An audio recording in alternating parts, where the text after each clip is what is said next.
Welcome to my YouTube channel. ఈరోజు మనం నోరూరించే chicken చుక్కకూర రెసిపీ భీమవరం స్టైల్ మా సిస్టర్ చేసి చూపిస్తుంది. తను చేసే చికెన్ చుక్కకూర మా అందరికీ చాలా ఇష్టం. సో దానికి కావాల్సిన పదార్థాలు, తయారీ విధానం అక్కని అడిగి తెలుసుకుందాం. చికెన్ చుక్కకూరకు కావాల్సిన ఇంగ్రీడియంట్స్ మాత్రం ఇవి. చుక్కకూర 1 బౌల్ తీసుకున్నాను అండ్ చికెన్ 1/2 kg తీసుకున్నాను. మిర్చి, ఎందుకంటే ఆకుకూర వేస్తున్నాం కాబట్టి మనం మిర్చి ఎక్కువ వేస్తే చాలా టేస్ట్ బాగుంటుంది. ఆనియన్స్ మాత్రం 3 తీసుకున్నాను నేను ఈ సైజు. కరివేపాకు, నెక్స్ట్ మసాలా దినుసులు అల్లం వెల్లుల్లి అండ్ అలాగే చిన్న దాల్చిన చెక్క అండ్ 2 ఇలాచి, కొంచెం జీలకర్ర, ధనియాలు లేదా ధనియాల పొడి కూడా వేసుకోవచ్చు, కొన్ని లవంగాలు. ఇప్పుడు ఈ ఇంగ్రీడియంట్స్ అన్నీ కలిపి మనం మిక్సీ జార్లో వేసుకొని మిక్సీ చేసుకుందాం.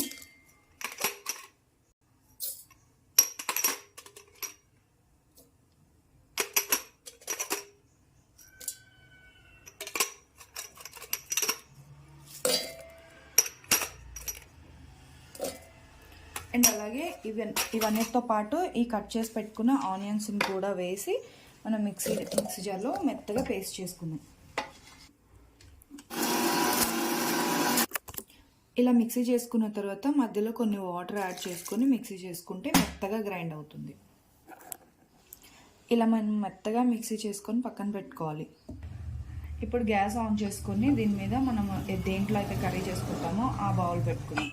ఇప్పుడు బౌల్ వేడైన తర్వాత దీంట్లో ఒక 3 టేబుల్ స్పూన్స్ ఆయిల్ అయితే వేస్తున్నాం.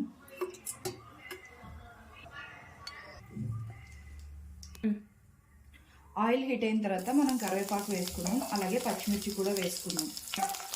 ఇప్పుడు పచ్చిమిర్చి వేసుకున్నాం. ఇప్పుడు ఇలా వేసుకున్న పచ్చిమిర్చి కొంచెం ఫ్రై అయ్యే వరకు ఫ్రై చేసుకున్నాం. దీని తర్వాత మనం ఆనియన్ పేస్ట్ వేసుకున్నాం. ఇప్పుడు పచ్చిమిర్చి కొంచెం ఫ్రై అయిన తర్వాత ఇందులో మనం ముందుగా పెట్టుకున్న పేస్ట్ని ఇందులో వేసేద్దాం. ఇప్పుడు ఇది వేసి కొంచెం బాగా ఫ్రై చేసుకోవాలి. దీంట్లో అన్నీ మనం పచ్చి ఇంగ్రీడియంట్స్ వేసాం కాబట్టి పచ్చివాసన పోయే వరకు ఫ్రై చేసుకోవాలి. ఇది ఇలా ఆయిల్లో ఫ్రై అవుతుండగా మనం ఇప్పుడే పసుపు, కారం ఒక 2 స్పూన్లు అయితే వేస్తున్నాను నేనైతే. ఎందుకంటే ఇది నాన్ వెజ్ కర్రీ కాబట్టి మనకి కొంచెం స్పైసీగా ఉంటేనే బాగుంటుంది. సాల్ట్ అయితే మీ టేస్ట్కి తగినంతగా వేసుకోండి.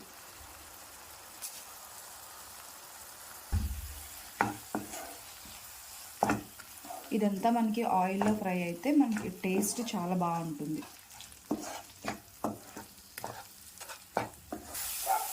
ఇప్పుడు మనకి ఇదంతా ఇలా ఫ్రై అయిపోయిన తర్వాత మనం ఏదైతే మిక్సీ జార్ పట్టుకున్నామో అందులో కొన్ని వాటర్ వేసుకొని ఇలా వేసుకోవాలి. వాటర్ వేసుకొని ఇందులో యాడ్ చేసుకోవాలి. ఇలా మిక్స్ చేసుకొని ఒక 5 నిమిషాలు మూత పెట్టుకొని మగ్గనిద్దాం. ఒక 5 మినిట్స్ తర్వాత మనకి ఇలా ఆయిల్ అంతా పైకి వస్తుంది. ఇలా వచ్చినప్పుడు మనం ఇప్పుడు చికెన్ యాడ్ చేసుకున్నాం. నేనైతే 1/2 kg చికెన్ తీసుకున్నాను. 1/2 kg చికెన్కి 2 కట్టలు చుక్కకూర తీసుకున్నాను. ఈ చికెన్ని బాగా క్లీన్ చేసి, నార్మల్గా ఇందులో ఏమీ కూడా వేయలేదు, డైరెక్ట్గా చికెన్ మనం కర్రీలో వేసేస్తున్నాం.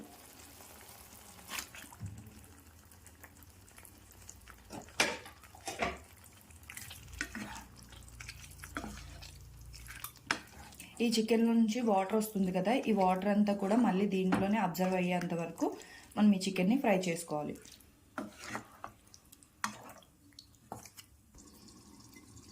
ఒక 5 మినిట్స్ ఇలా వదిలేసిన తర్వాత దీంట్లో చికెన్లో ఉన్న వాటర్ అంతా బయటికి రిలీజ్ అయింది. ఇప్పుడు మనం ఒకసారి మిక్స్ చేసుకొని ఇదంతా ఈ వాటర్ అంతా కూడా దీంట్లో అబ్జర్వ్ అయ్యేంత వరకు వదిలేద్దాం.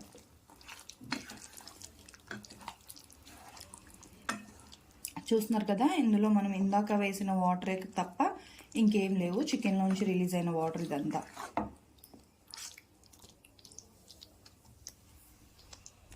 దీన్ని ఇలా లిడ్ పెట్టేసి ఆ వాటర్ ఇంకేంతవరకు వదిలేద్దాం. ఈలోపు నేనైతే ఇలాంటివి 2 కట్టలు చుక్కకూర తీసుకున్నాను.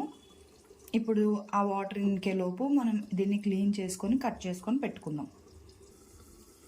ఇప్పుడు ఒక 10 మినిట్స్ తర్వాత మన కర్రీ అయితే ఇలా ఉందన్నమాట. చూడండి, వాటర్ అంతా కూడా ఇంకిపోయి ఆయిల్ అనేది రిలీజ్ అవుతుంది కదా. మనం వేసింది చాలా తక్కువ ఆయిల్ కూడా బయటకు వచ్చేసింది చూడండి. ఇప్పుడు మనం ఇందులో చుక్కకూర వేసుకుందాం.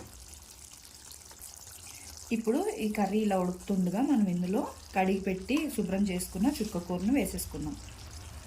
జాగ్రత్త, ఆకుకూర క్లీన్ చేసుకునేటప్పుడు కొంచెం ఎక్కువ సార్లు క్లీన్ చేసుకోండి. ఎందుకంటే ఇందులో ఇసుక, మట్టి ఇవన్నీ ఉంటాయి కదా, అవన్నీ లేకుండా, గడ్డి ఇవన్నీ లేకుండా కూడా చూసి కట్ చేసుకునేటప్పుడు, క్లీన్ చేసుకునేటప్పుడు కొంచెం జాగ్రత్తగా చూసి చేసుకోండి. ఇప్పుడు మనం ఇలా వేసుకున్న ఆకుకూరని దీంతో మొత్తం కర్రీ అంతా కూడా మిక్స్ చేసుకుంటే మనకి చాలా త్వరగా ఉడికిపోతుంది ఈ ఆకుకూర.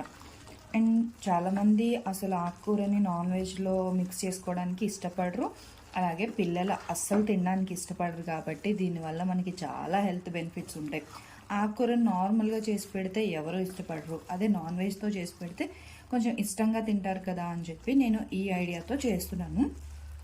ఇందులో మనం స్పైసెస్ కూడా ఎక్కువ యాడ్ చేయలేదు కాబట్టి పిల్లలకి చాలా హెల్త్ బెనిఫిట్స్ ఉంటాయన్నమాట. ఇలా ఒకసారి ట్రై చేయండి, అప్పుడప్పుడు ట్రై చేస్తూ ఉంటే పిల్లలకి అన్ని మనం పోషకాలన్నీ ఇచ్చిన వాళ్ళం అవుతాం కదా.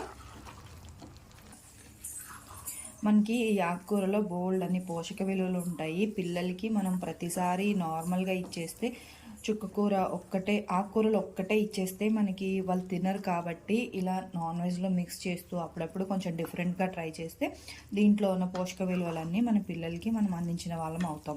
దీంట్లో మనకి పిల్లలకి కంటికి మంచిది, ఐరన్ డెఫిషియన్సీ లేకుండా ఉంటుంది. ముఖ్యంగా ఆడపిల్లలకి ఐరన్ డెఫిషియన్సీ అనేది చాలా ఎక్కువగా ఉంటుంది. అలాంటి వాళ్ళకి వీక్లీ ఒక్కసారైనా ఇలా ఆకుకూరలతో చేసి పెట్టండి. ఆకుకూరలు ఎంత మంచిదో అందరికీ తెలిసిందే కదా. మనకి ఇది స్కిన్కి మంచిది, హెయిర్కి మంచిది, బోన్స్కి మంచిది. ఈ చుక్కకూర అయితే అన్ని విధాలుగా అందరికీ మంచి అవుతుందన్నమాట. ఒకసారి ఈ కర్రీ టేస్ట్ చేసి అసలు ఇది ఎలా వచ్చింది, మీకు టేస్ట్ ఎలా ఉంది, నచ్చిందా లేదా అనేది కూడా నాకు కామెంట్ సెక్షన్లో కామెంట్ చేసి చెప్పండి, ఓకేనా. ఇది మనం ఇలా మొత్తం మిక్స్ చేసేసుకున్న తర్వాత మన చికెన్కి, మన కర్రీకి మొత్తం ఈ ఆకుకూర అంతా పట్టేలాగా మిక్స్ చేసుకుందాం. ఇలా మిక్స్ చేసుకున్న తర్వాత ఒక 5 to 6 minutes మనకి బాగా కుక్ అయిపోతే దీంట్లో ఉన్న వాటర్ అంతా ఎవాపరేట్ అయిపోతుంది. అలా అయిపోయిన తర్వాత మనకి కర్రీ ఆయిల్ అనేది పైకి వచ్చేస్తుంది కదా, అప్పుడు కర్రీ అనేది రెడీ అయిపోతుంది. ఇందులో కొత్తిమీర వేసి సర్వ్ చేసుకుందాం.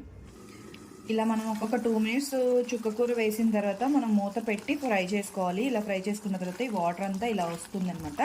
ఇప్పుడే మనం ఉప్పు, కారం ఏమైనా సరిపోకపోతే చూసుకొని అడ్జస్ట్ చేసుకోవాలి ఈ టైంలోనే. ఇప్పుడైతే నేను ఒకసారి టేస్ట్ చేశాను, నాకు కొంచెం ఉప్పు తగ్గినట్టు అనిపిస్తుంది. నేను వేసిన కర్రీకి కొంచెం ఉప్పు తగ్గినట్టు అనిపిస్తుంది.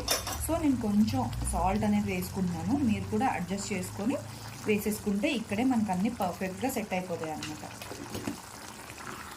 ఇలా సాల్ట్ వేసాం కదా, మొత్తం ఒకసారి మిక్స్ చేసేసుకొని కర్రీకి అంతా మనం మిక్స్ అయ్యేలాగా మిక్స్ చేసుకుంటే అద్భుతమైన అమోఘమైన రుచితో చుక్కకూర చికెన్ రెడీ అయిపోతుంది.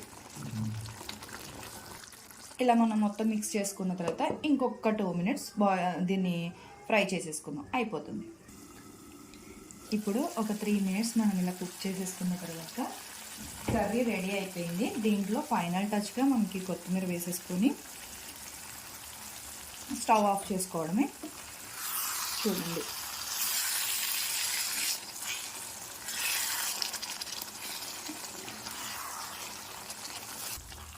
లాస్ట్లో ఇలా మిక్స్ చేసేసుకొని మనం సర్వింగ్ బౌల్లోకి తీసుకొని హ్యాపీగా రైస్తో తినేయడమే. మనం ఇలా స్టవ్ ఆఫ్ చేసిన కర్రీని సర్వింగ్ బౌల్లోకి తీసుకొని మంచిగా ప్రజెంట్ చేస్తే ఇష్టం లేని వాళ్ళు కూడా చాలా ఇష్టంగా తింటారనమాట. ముఖ్యంగా పిల్లల కోసం మనం మాట్లాడుకున్నాం కదా, వాళ్ళు చాలా ఇష్టంగా ఇలాంటి వాటిలో సర్వ్ చేసి మంచిగా పెడితే చాలా ఇష్టంగా కష్టం లేకుండా తినేస్తారు. ఇలా వేడివేడి అన్నంలో వేడివేడి కర్రీ వేసుకొని టేస్ట్ చేస్తే అద్భుతంగా ఉంటుంది. ఇలా పీస్ తీసుకొని సూపర్ ఉంది, టేస్ట్ అయితే చాలా బాగుంది. ఒకసారి కనుక ట్రై చేసి ఎవరైనా తెలియకపోతే తెలుసుకోండి, ఒకసారి ట్రై చేయండి. నా రెసిపీని మీ ఇంట్లో ట్రై చేసి ఎలా ఉంది అనేది కామెంట్ సెక్షన్లో చెప్పండి. ఈ వీడియో నచ్చినట్టయితే తప్పకుండా లైక్, షేర్, కామెంట్ చేయండి. Thank you for watching.